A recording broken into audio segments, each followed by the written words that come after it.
छोटी बिरजा भार की जन्म कथा। दक्षिण शहर में टोडरमल सिंह नाम का राजा राज करते थे। उसकी रानी का नाम सुनैना था। उन्हें कोई संतान नहीं थी। गुरु गोरखनाथ की सेवा करने से रानी को पहला गर्भ हो गया। 6 महीने का गर्भ होते ही राजा टोडरमल सिंह का देहांत हो गया। जब 9 महीने पूरे हुए तब लड़का पैदा हुआ। रानी ने लौरी को भेजकर ब्राह्मण को बुलवा के वो लड़का का लक्षण पूछा। ब्राह्मण ने बताया कि लड़का महाबली पैदा हुआ है, इसका गुण सारा संसार जानेगा और लड़का के नाम बिरजा भार उचरता है, किंतु इसके कर्म में राज्य नहीं है। इसके कर्म में योग लिखा है। इतना पंडित कहकर अपने घर चला गया। रानी ने जब से यह बात सुनी तब से रात दिन इसी फिक्र में पड़ी रहती थी। इधर लड़का दिनों दिन दूजे के चांद के समान बढ़ने लगा। पाठकों, यह बयान छोड़कर अब हम हेमांचल की हेमांती का बयान कहता हूँ, सो सुनिए। हेमांचल नामक राजा राज करता था। उसे हेमांती नाम का एक कन्या थी। एक रोज राजा अपने दिल में सोचने लगा कि हेमांती के विवाह के लिए स्वयंवर रचना चाहिए। ऐसा विचार राजा स्वयंवर की तैयारी करने लगा। हेमांती को जब यह खबर मालूम हुई तो अपने दिल में कहने लगी कि स्वयंवर में 6 बहनों को भी बुलाया जाए। यदि मैं कहूँ तो पिताजी कहीं नाराज ना हो जाए। इस प्रकार अपने दिल में विचार कर पक्का किया कि अच्छा, यह बहाना करूं कि जब मैं सागर स्नान को गई थी तो 6 सखिया से मेरी मुलाकात हो गई थी। उन्होंने यह मुझे कहा था कि हम लोगों की शादी होगी तो हम तुम्हें बुलाऊंगी और तुम अपनी शादी में हम लोगों को बुलाना। इस प्रकार दिल में सोच कर बुलाने का विचार किया, किंतु फिर उसको ख्याल हो गया कि 5 बहनें आएगी पर एक नहीं आ सकती, क्योंकि वो केदली बन के जामिल देव की जंगा में रहती है। वहाँ जो जाएगा यह लौट कर नहीं आएगा। इसलिए देव कन्या को छोड़ बाकी 5 बहनें के बुलाने के विचार से हेमांती ने पिता के पास पत्र लिख कर भेजा कि पिताजी, हमारी 5 सखियां हैं, उन लोगों को स्वयंवर में अवश्य बुलाइए, क्योंकि मैंने कसम खाकर उन लोगों से कहा है कि मैं तुम सबको अपनी शादी में बुलाऊंगी। इसलिए हे पिताजी, मेरी अर्ज स्वीकार करो। 7 संवरी अमरपुर शहर, फूलवंती, फूलपुर, जमुनी, यमुनागढ़, जयंती, सोरठपुर रहती थी। हेमांती का यह पत्र पढ़कर राजा ने धवन बुलवा कर सबको न्योता भेजा। न्योता पाकर सब हेमांचलपुर आ पहुँचे। इधर देशांतर के राजा स्वयंवर के आए थे। स्वयंवर की खबर जब गोरखनाथ ने सुनी तो वो दक्षिणी शहर में गया और बिरजा भार जो बाहर में खेल रहा था उसे चुपके से ले भागे। वहाँ लड़के की खोज होने लगी। सारे शहर में खोज कर हार गए, लेकिन राज्य भर में लड़का कहीं नहीं मिला। अब हाहाकार मच गया कि लड़का कहाँ गया, क्या हुआ। अब लड़का खोजने के लिए देश विदेश में आदमी छटे और राजमहल में रोना पीटना ओ पड़ गया। इधर अब गोरखनाथ दक्षिणी शहर से हिमाचलपुर आया। हमारे से बोले कि इस नगर में बड़ा भारी जलसा होता है, चल कर देखो। तब तक मैं डोल डाल होकर आता हूँ। मैं वहाँ पहुँच कर तुमको खोज लूँगा। प्रिया पाटको बिरजा भार इंद्र का देव था और 12 जन्म का हाल जानता था। वो सब बात समझ गया। इधर गोरखनाथ डोल डाल को चले, इधर बिरजा भार कोढ़ी का रूप बनाकर शहर में गया और घूमते फिरते हेमंती के स्वयंवर में पहुंच गया और एक तरफ किनारे पर बैठ गया। आगे का बयान सुनिए।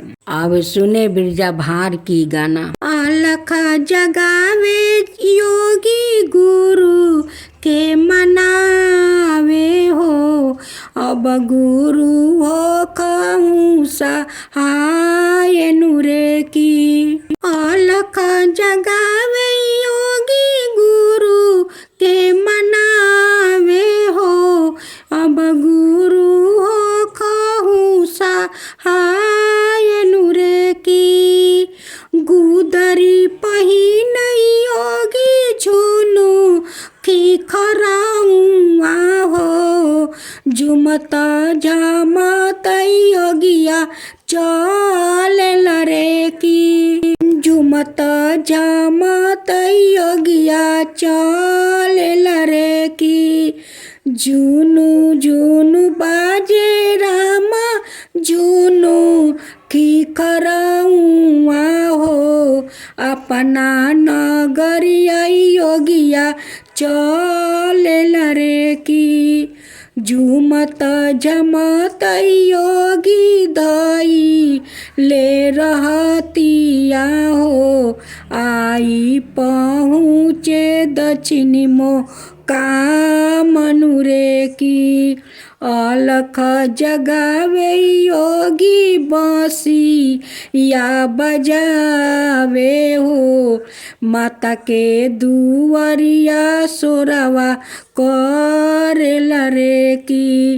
अलख जगावे योगी बांसी या बजावे हो, माता के दुआरिया सोरवा कर लरे की। योगिया सबदवा माता सुनाए ना हो, लौरी से कहे समझाई नूरे की। सुन सुन लवरी राम हमारी बचनिया हो, योगिया के भिछवा देई आवहु रे की। लेई के भिछा चली लौरी दुआर पहुँची आई रे, लेऊ भिछा तू जोगी जाहू दोसरा दुआर रे।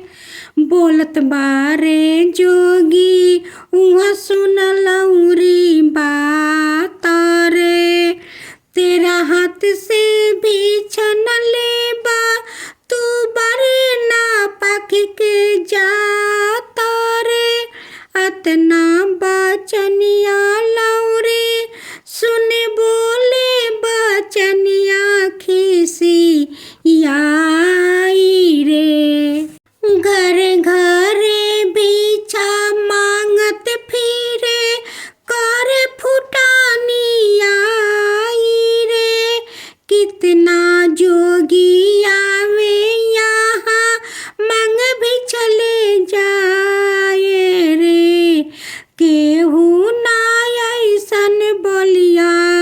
बोल जैसन तू बोलत बाटे रे। बोलत बारे बिरजा भार योगी, सुन लौरी मोर बात रे। ऐसन सारा पवा देब रे लवरी, हो जइबू जरी के राख रे। ऐसन योगी नाही मुंगिया जो आवत नीत दुआर रे। हमरा मुँह में आग पानी बरसे लाया ठो धाम रे। हाथी हाथी सार मुहे घोरा घोरा सार रे। राजपाट होई है बिना बास रे। आँख मत देखलावा रे, एक परती का बारे। कुंवर राज के मिल कर रे, सो तो ननिहाल गईले, उहाँ होई है खत्म रे। नोट योगी बोले, हे लौरी, मैं तुम्हारे हाथ की भिक्षा नहीं लूँगा। तू नापाक के जात है। योगी की बात सुनकर लौरी बहुत ही गुस्सा हुई। तब योगी कहने लगा कि अगर तुम मुझको आँख दिखलाओगी तो ऐसा शराप दूंगा कि जर कर भस्म हो जाओगी। और रानी जी अपने हाथ से भिक्षा नहीं देगी तो राजपाट बिनवास कर दूंगा। और बिरजा भार ननिहाल गया है, उधर ही खत्म हो जाएगा। मैं साधु रन योगी नहीं हूँ, मेरे मुँह से आग पानी बरसती है। तब लौरी जोगी के मुँह से ऐसी बात सुनकर वहाँ से वो चली। सो सुनिए। अतना बचनिया सुनते लौरी छतिया पीटत जाए रे। आयल दुआरे अमरे जोगी मोर पर गए खिसियाए रे। हमरे हाथ से भिक्षा देखी के योगी खिसियाए रे। हाथ जोड़ कर मिनती करके योगी ले हुमानाई रे। जल्दी भिक्षा लेके रानी जाहू योगी के पास रे। तब तक कुशला होई है रानी, नहीं तो दे दी है सारा परे। अतना बचनिया सुनते रानी मन में गईली घबराई रे। सोना मोती से थाल रानी लिहली खूब सजाई रे। सासू के जब देखे बहुआ भिक्षा लेके जात रे। मन में विचार करके बहुआ पीछे चली जा सरे। जब लौरी ने रानी से आकर हाल कही, रानी सुनकर महल से सोना और मोती के थाल भर कर जोगी के भिक्षा देने चली। जब हेमंती ने सासू को भिक्षा ले जाते देखा तो वो भी चली गई। आगे आगे सासू जाली, पीछे से पतोहिया हो। डेवडी के ऊपरवा पहुँची जाली नूरे की। जोगी के पास जब रानी चली गईली हो। देवढ़ी से हेवंती देखे लागेली रे की। जोगिया के सूरतिया जब देखली सुनाए ना हो। मनवा में करेली विचारनु रे की। देखी के सूरतिया रानी बोलेली बचनिया हो। ऐसन सूरतिया कबहू न देखेली रे की। किया तो सूरतिया रामा बरमाऊ रहले हो। किया तो रहले भागवाननु रे की। किया तो सूरतिया विष कर्मा बनवले हो। ऐसन सूरतिया के बनावेला रे की। अतना सुनै के योगी देत बाजा बाबा हो। सुनो रानी बचन मारनु रे की। नाही तो सूरतिया रामा बरमाऊ रहले हो। नाही रहले भागवाननु रे की। नहीं तो सूरतिया विष कर्मा बनवले हो।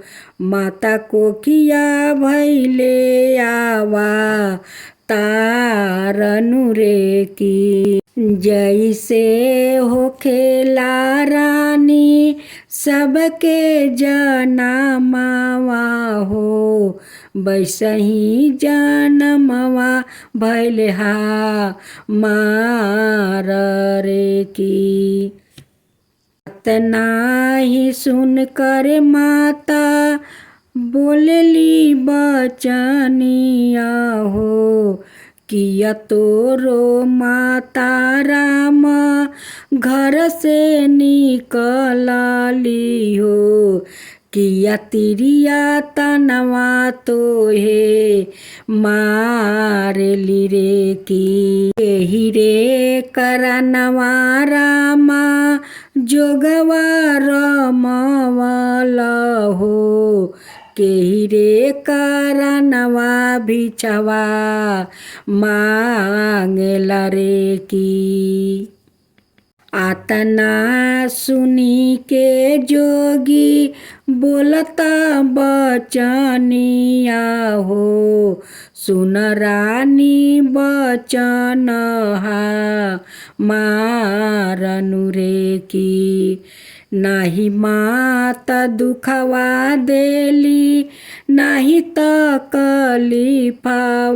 हो। नाही तिरिया तनवा मोही मारेली रे की। करम के लिखल का रानी योगवा रमवनी हो। पेट के कारणवा भिक्षवा मांगिला रे की। पेट के कारणवा भिक्षवा मांगिला रे की। आतना सुनी के रानी बोलली बचनिया हो। सुन जोगी कहलहा मारनु रे की। छोरहूँ योगी राम योगवा साधाला का हो। मति मांगो पेटवा लागी भिक्षानु रे की। मति मांगो पेटवा लागी भिक्षानु रे की। आधा राजपा योगी तोहरा के देबहो मनहु बचनिया तुहा मारनु रे की एक तो लरिकवा योगी मोरा बिरजा बारावा हो दूजे लरिकवा तुम्हें जान बरे की आतना सुनाता जोगी देत बाजा बाबा हो सुन ले रानी मोर जा बाबनु रे की राजपाट बाटे रानी तोहरो करमावा हो मोरो करमवा योगवा लिखल रे की नाही हम चाही राम तोहर राज पाटावा हो हमरा के बिछवा देई देहुनु रे की हमरा के बिछवा देई देहुनु रे की नहीं तो बिल में राम कहीं रमता जोगिया हो भिछवा मंगन योगिया राजबा हवेनु रे की।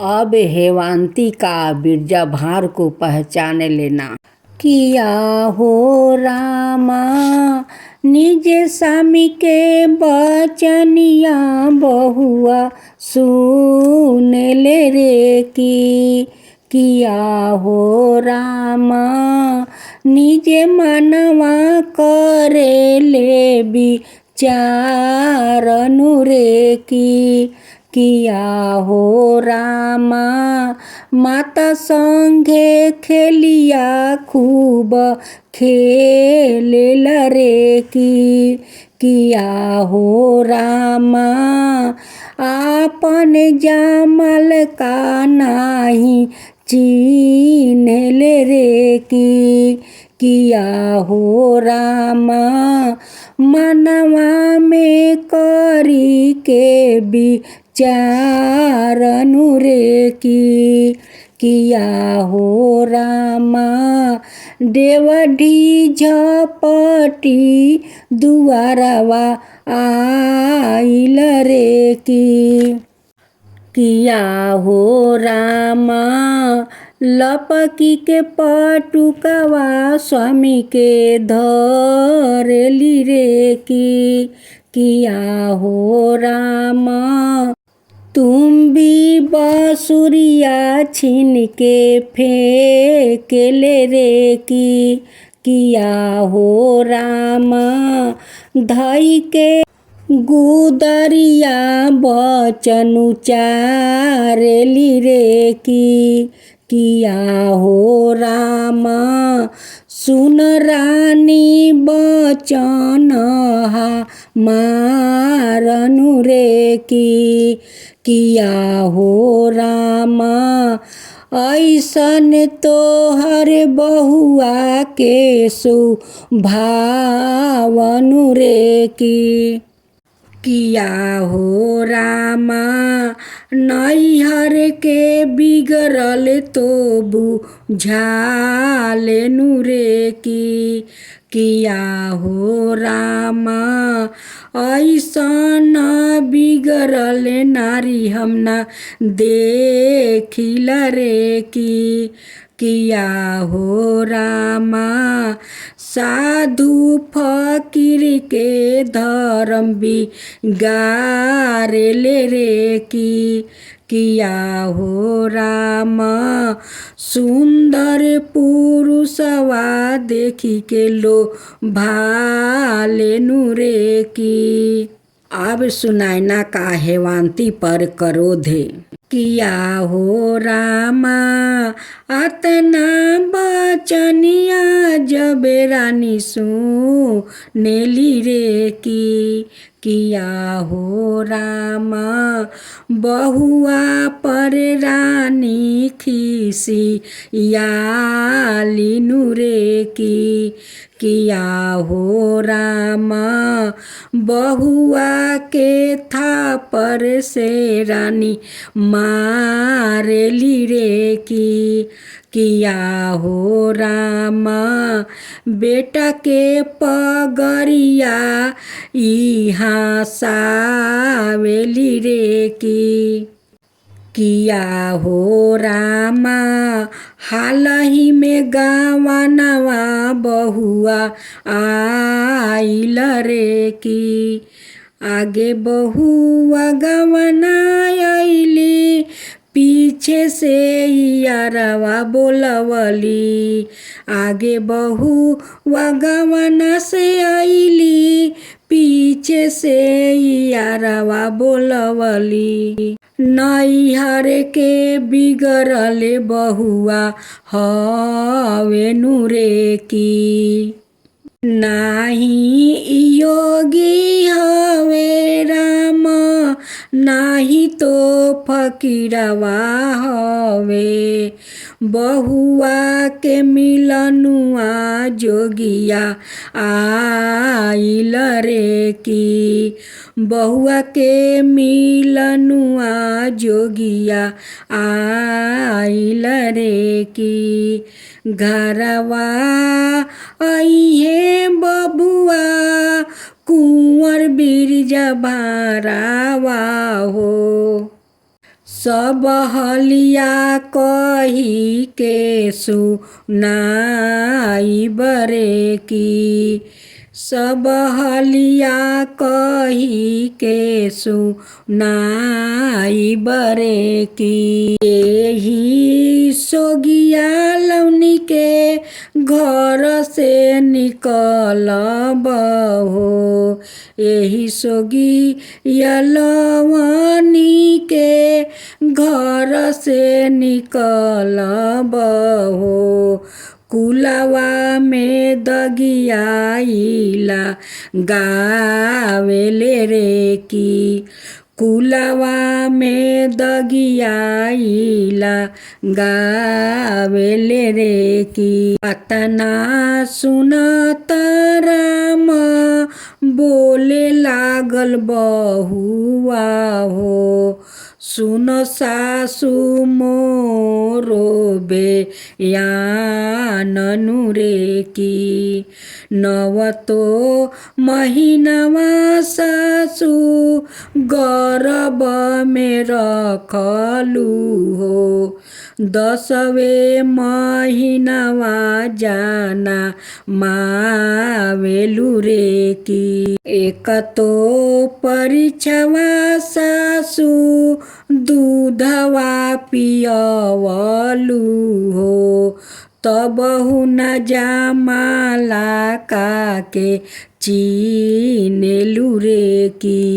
ये पाठ यहीं पर समाप्त होता है। अब हम सब दूसरा पाठ में मिलते हैं।